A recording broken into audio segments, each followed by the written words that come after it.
Hello, everyone, and welcome to another episode of the Giant Take Podcast.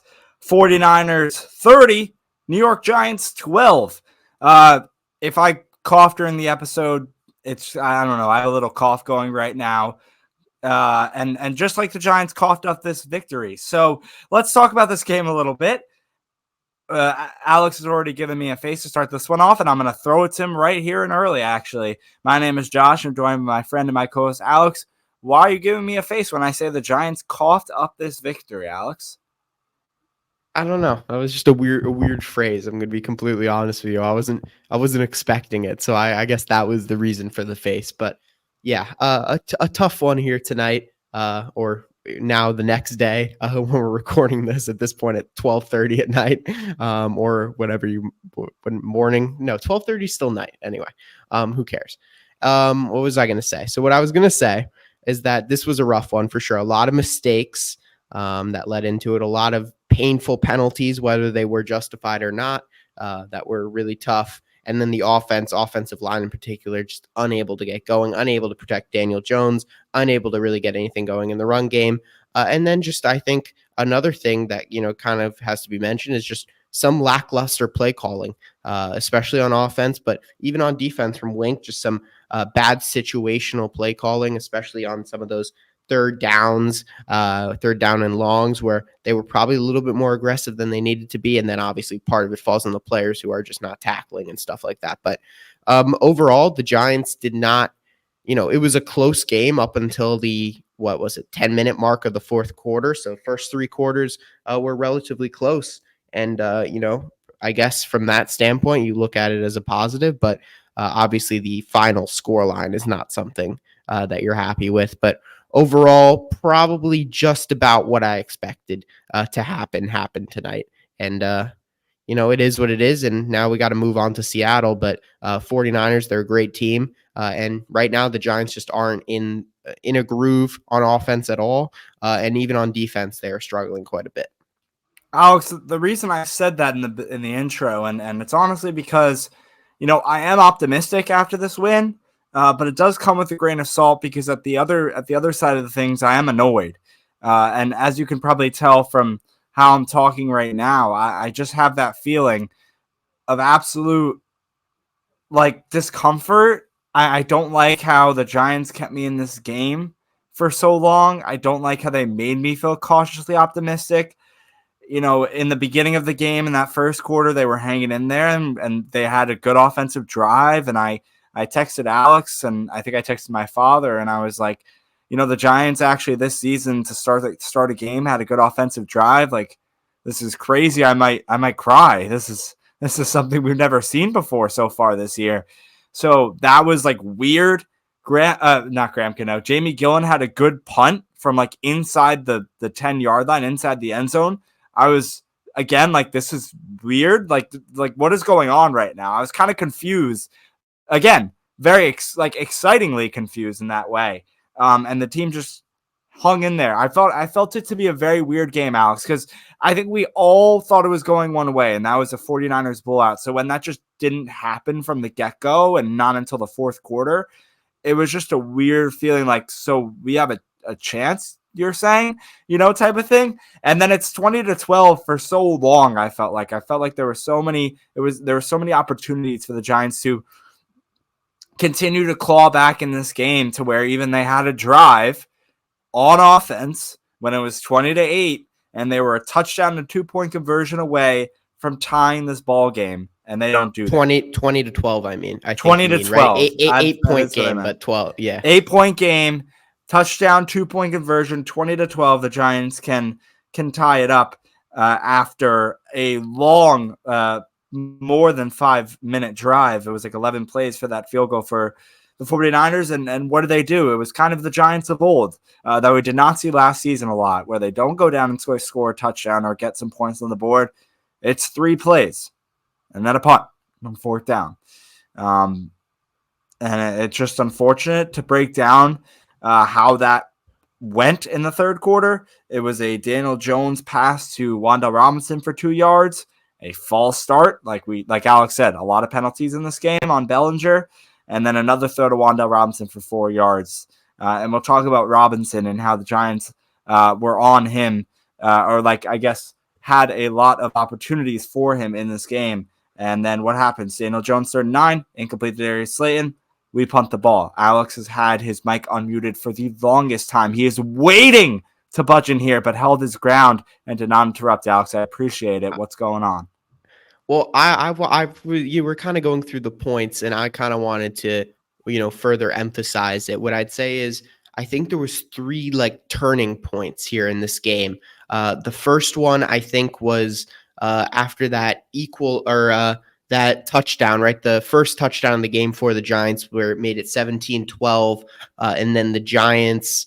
What was it at that point? 17-12. And then they went for that 2-point conversion. They did not get the 2-point conversion. I think that was a turning point for the Giants. That was an opportunity where they, really could have gotten a grip in the game. Obviously, there was that defensive drive where they were on. The second one is that defensive drive where they just kept giving up 3rd and long after 3rd and long after 3rd and long. So I think that was a really tough part. And then I think the third and final one, I think you kind of, like I've been doing, you could put this into 3 points. The drive, like you mentioned, Josh actually mentioned this before I'm even saying this now, but 20-12, it's an 8-point game. You can go down the field, get a touchdown, and 2-point conversion, tie the game up. You just went through play by play what happened there, so I don't need to repeat that. But I think those are like the 3 key points there at which the game could have turned in the Giants' favor, and it just didn't. And it was just, again, Alex, it's like I said, I'm annoyed. Like, I'm not, I know it's like, I'm not upset. I'm just disappointed, or I'm not mad. I'm just disappointed is what people say. And it's kind of like that, where I'm not mad at the team, but I'm just annoyed because it's like, I'm not like, oh my God, like we should have won this game. Like, what the hell? Like, come on, man. No, it's not that. It's just like, I feel like the team had it, right? They did have it. It was in their hand. Like they could have capitalized on this game. We could have beat the best team in the NFC. I believe it. Alex believes it. Most of the people in the United States and the world believe that the 49ers are the best team in the NFC. We could have beat them. And we didn't take that extra step. We didn't go up that other level and get to that higher ground to step on them and step over them and get into the end zone for a touchdown, 2-point conversion. It just seemed like we weren't there. And I don't know if that's because we're missing Andrew Thomas and Daniel Jones isn't getting time because of that, and we're missing Saquon Barkley in the backfield, and that's affecting the team. I know that had a lot to do with the lack of offensive performance from this team today. I understand that, and maybe it's because the injuries throughout the game, which we'll get to later, was wearing us down because there was a few, or the penalties. But the thing is, when you have a chance to beat a team like that, or at least tie a game against a team like that, you got to do better than running a play for 2 yards, getting a false start, and to what it seemed like on that drive, just kind of giving up. I feel like in the third quarter, the Giants, maybe because they didn't want to think about it that way, like this is the game in the balance right here, even though it was just the end of the third quarter. But to me as a fan, I was like, this is it right here. It's either they notch it up or they get a field goal and even make it closer, or it's over. And they punted, and I knew it was over right then and there. So I feel like they had to hold that drive to a little bit more high of a standard, and Kafka should have called some plays to kind of go a little crazy. I know the tweet circling around right now as we're recording close to 1 a.m. that Kafka and Dable did not call big plays, did not call deep plays this game compared to what we saw against the Cardinals. And then Dable responded, oh, we called a little. Yeah, we called some in there, and that's great. But when we're not seeing them, when it actually matters, it doesn't matter. So when we have a drive, when it's 20-12 and we could tie the game, that's when you do the deep play to Darius Slayton or Wan'Dale Robinson or Jalen Hyatt, a 50-yard deep ball, and we get down to the opposite side of the field. But you didn't do that, and we did drop-offs and dump backs and dump-offs is what I meant to say. Sorry. That's where you have your creativity, and I know Kafka has that from the Chiefs. There's somewhere in the playbook that there's some creative deep plays in there. Why not pull that out when you want to tie the best team in the NFC? That's what I don't understand. I think from their perspective, you have to look at it. This offensive line was patched up like crazy. You have a second year offensive lineman who barely even played last year, to be completely honest, at his natural guard position, was playing left tackle. You had Shane Lemieux, who hasn't played in 3 years. You had John Michael Schmitz, who is a third game of his NFL career. He's a rookie.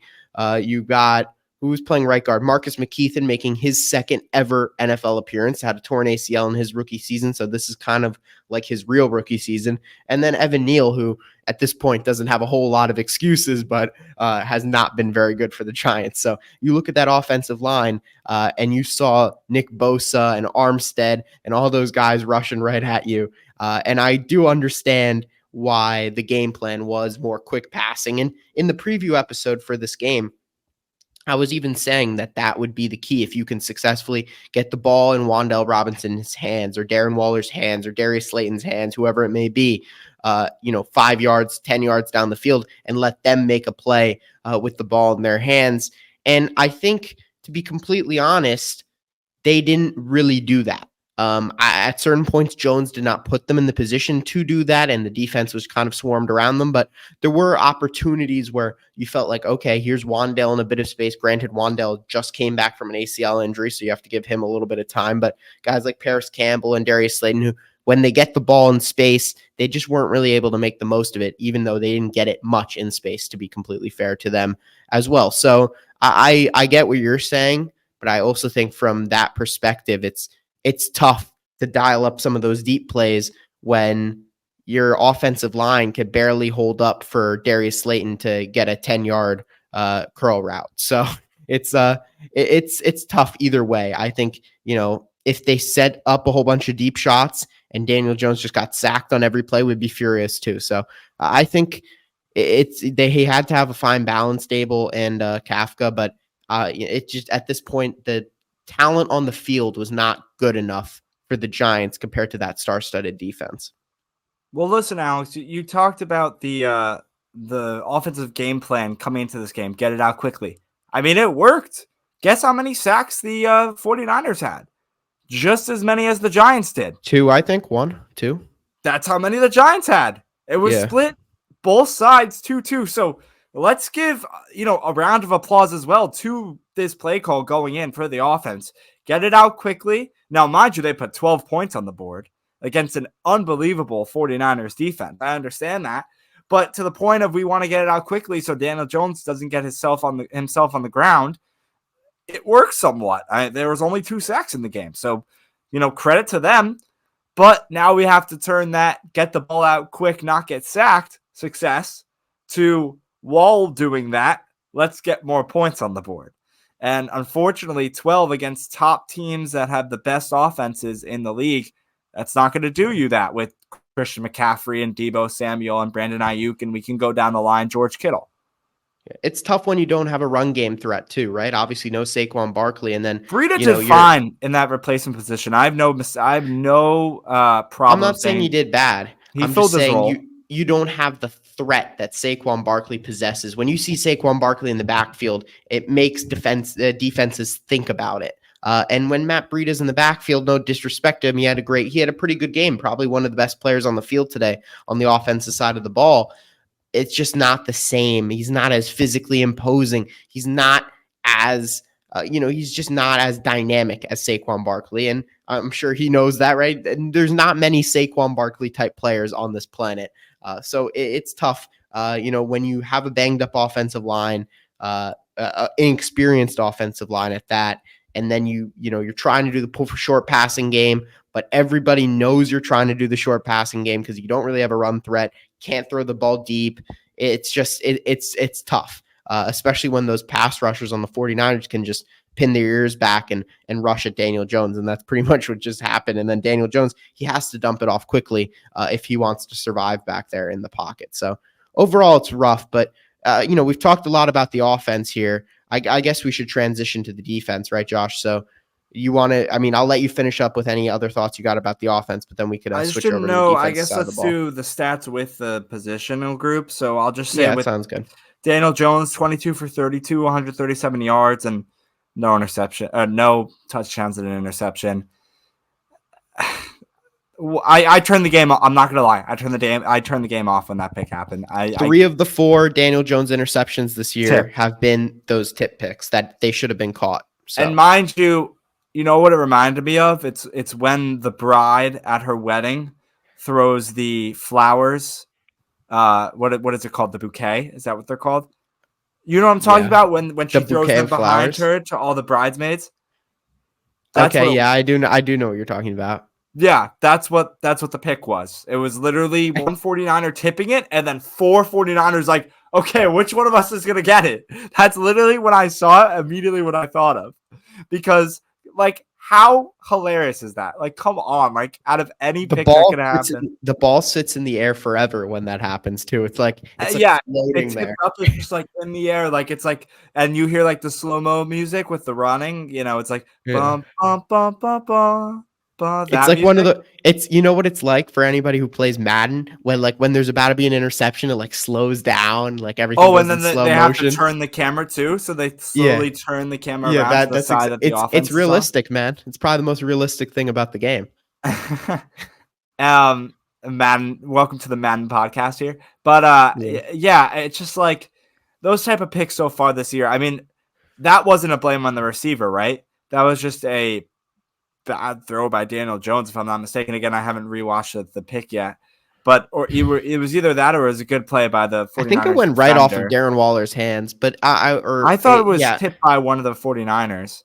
I whatever it was, the way that shit went up to like 20 feet into the air to where 4 49er defenders were waiting behind. I turned it off right when I saw that. But you know what's funny? Earlier in the game, we had a similar situation where we got a tip. Adoree Jackson tipped it into the air on that Deebo Samuel catch, and it's sitting in the air forever. And you're thinking, "Oh, this is our moment. Oh my god, it's Alex. Our tip pick." I mean that whole first drive, that field goal, that 15-play, 64-yard, 6-minute drive by the 49ers. There was 3 plays that could have been Giants interceptions, and they weren't. 2 were by Deonte Banks, I believe. 1 was by Adoree Jackson, and I could go back and watch and point them out. Don't worry, to save everyone's time. Whoa, what my voice just flew. To save everyone's time, I won't be doing that right now. But there were 3 plays I remember from that first drive that could have easily been interceptions and could have been turning points early in the game, but they weren't. Matt Breida, 4 carries, 17 yards, had a touchdown in this one. Daniel Jones. Yeah, Alex, I mean, was it Eric Armstead that we talked about before the show? Said in his postgame he was surprised that the Giants didn't do more plays where Daniel Jones rolled out of the pocket and was used as a runner in the open field. Only 2 rushes for 5 yards. So, yeah, it's also tough, though, when you're doing that, like, read option type stuff. Well, I'm saying where he stayed more in the pocket and passing plays because he just released it quickly. It was just a bad game plan to do that too. If you're also doing it during play action or if anything, because you're trying to get the ball out quick, but then you want to hold on to the ball so you can run it. It's just those plays don't work. Usually, one doesn't go with the other. Yeah, Daniel Jones's most of his running. Production this year has been off of play action / read option type things. So it kind of there's times where it's like kind of like a direct QB draw or whatever it may be, but it's tough to scheme it up, I guess. I'm looking at it from their perspective. But yeah, I mean, I thought there were certain situations where he was in the pocket where he kind of forced a dump off where it was like, okay, there was some open field there and he could have taken off, but yeah. And then no wide receiver cracked 40 yards. Darius Slayton topped the wide receivers with 3 catches for 32 yards. Gary Brightwell, 2 catches, 30 yards. Paris Campbell, 6 catches, 24 yards. Wanda Robinson for it. The ball was spread around. I'll just say that. Now, did it really lead to much? No. Did the Giants score a touchdown in this game? They did. Matt Breida run. Yes, Matt Breida's run. Yeah. Okay, they got that in the third. I just see 6 on the score for each quarter. I forgot that they went for 2 there, and they went for 2 and they didn't get it. Daniel Jones got like slaughtered in the backfield. Yeah. Compared to Brock Purdy, went 25 for 37, 310 yards, 2 touchdowns. Christian McCaffrey, 18 touches, 85 yards. 1 touchdown. And then Elijah Mitchell, like Rob Guerrero, who came on our podcast to preview, said that McCaffrey played 100% of snaps last week. That was not intentional by Kyle Shanahan. He had to give Mitchell some more touches. He does that. 11 carries, 42 yards for Mitchell. This will transition us into the defense. Another thing we talked about with Rob Guerrero. One thing he said, if Kyle Shanahan finds something in your system that you do not have, or that is a problem, or that he knows is something they can thrive on, that being the 49ers, they will use it and they will take the hell out of it. They will take advantage of that. Use it and abuse it. There you go. I was really hoping you were going to say use it and abuse it, but I'm glad you cut in and said it. That's a great term for it. And I think we all know who I'm talking about. Deebo Samuel. 6 catches for 129 yards and 1 touchdown. I will not say anything if that man goes on Twitter after this game and tweets out, I own the New York Giants. I can't say anything. He did. That's exactly what he did. He played his game, and he played it perfectly, and every time he got open when he was asked, like I said, that's only 6 catches that he had to make. A yak king. A yards after catch machine is exactly what he is. And then, McCaffrey, we know, 5 catches, 34 yards, the passing and running back. And then George Kittle now deciding to become primetime 2019 George Kittle again. I don't understand that. Went for 7 for 90, And we see the old first down, drops the finger in the water or the coffee or the tea, whatever he does. I was like, bro, what are you doing? I haven't seen you do that since 2020 when you were actually relevant. So I don't know what you're doing, respectfully. Sorry, George Kittle. I just don't like, why does he have to pop off right back old when he hasn't been doing anything for the past couple of years in the NFL? It's just annoying. Yeah. Even Al Michaels hit it on the nose when he was like, there's George Kittle catching that one. Used to be known as one of the top tier tight ends in the league. Yeah, because he's not anymore. He dropped off. Anyway, I'm sorry.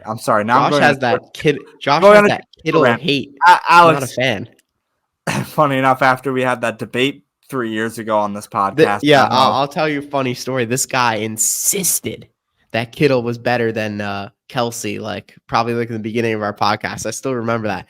Insisted, would defend it with his life type situation. I think we all know that Kelsey's better now, but yeah, he's better what? Better winning in life? Or better all round. He's doing better all around. Yeah, that guy's having a good time right now. Anyway, let's talk about Deebo Samuel. Yeah, what I'd say from looking at the defense perspective, Deebo Samuel, what'd you say? 126 yards. George Kittle 100 or 90 yards, excuse me. So what are we talking? 129 yards actually, but you're pretty close. All right, so we're talking about 215 yards thereabouts on the for the two of them.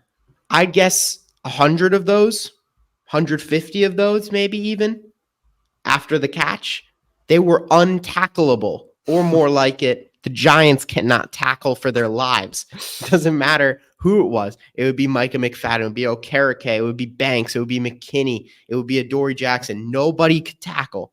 Do we need tackling camp? I don't understand it. These guys, yes, they're super athletes, but people are able to tackle them. Deebo Samuel doesn't do this every week. Yes, he makes big plays, but he does not consistently break tackles like this. You would think he is the strongest man alive with how hard it was to tackle him. And granted, he's got great lower body strength. We know how shifty he is, what an elite wide receiver he is, but it was just a clinic on how to not tackle properly by the Giants, how to not wrap up properly, whether it was on him, Kittle, McCaffrey, and that was really the main problem on defense. And that's really what led to them being successful on offense. It was the tackling. I think it's as simple as that. You mentioned a couple of the opportunities for turnovers. There was that, but to be honest, if they were able to wrap up and tackle better, within maybe a couple yards of the catch, the Giants probably would have won this game. That's how extreme the tackling effect had on the team, and that was the main problem. Just a couple of guys I wanted to highlight though, before I kind of wrap up on the defense. I thought Micah McFadden had a great game, had multiple tackles for loss. He really showed out today. He looked pretty good last game too against Arizona in the second half. So shout out to him. And then I thought Deonte Banks had a pretty solid game today too, especially when he was lined up against Deebo Samuel. I got to check the advanced statistics when they come out tomorrow or today when we're listening to or recording this now that it's 1 a.m. or whatever it is. But I got to check that out to see what the actual catches were against Deonte Banks. Like, how did Deebo do, like, when he was lined up against Banks? Because I think that would be an interesting stat. But I'm sure all those people have gone to bed like normal people, not us insane people who are up here recording a podcast at 1 a.m. So, overall, those are the two guys who I want to shout out on the defense, and the tackling just needs to get better. Yeah, so I mean, Leonard Williams with a half sack, Kayvon with the sack, Davidson credited with the other half of that sack. On the 49ers, obviously Nick Bosa with a tackle for loss and a sack, Javon Hargrave with the tackle for loss, I'm saying, and a sack. And then Oren Burks had 2 tackles for loss as well.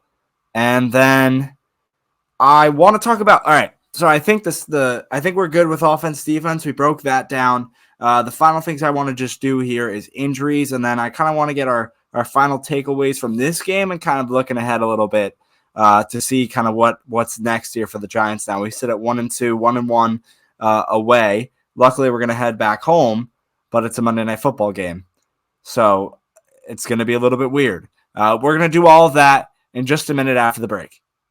Yeah, I think they were 7-9 in the first half, and a few of them were screens where they just caught and run and got to rally the ball and make tackles. Again, I'd say both sides. Third down was a huge tonight in this game. It was a contributing factor to, it must have been double the time of possession, I think, somewhere around there. So when you're not converting third downs and you're giving up some third downs, there's time of possession. So defense gets tired. We're not out on the field offensively enough. It's a collective thing.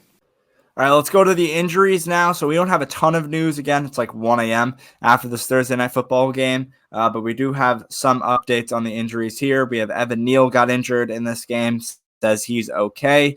Adoree Jackson got injured in this game, but he came back in later. Deonte Banks didn't seem too overly concerned in the locker room after the game about his little nick. Rakeem Nunez-Roches, last time I checked, I did not see any updates on Twitter or anywhere about an update to his injury. So maybe by the time this, you're listening or watching this, there is. I don't know.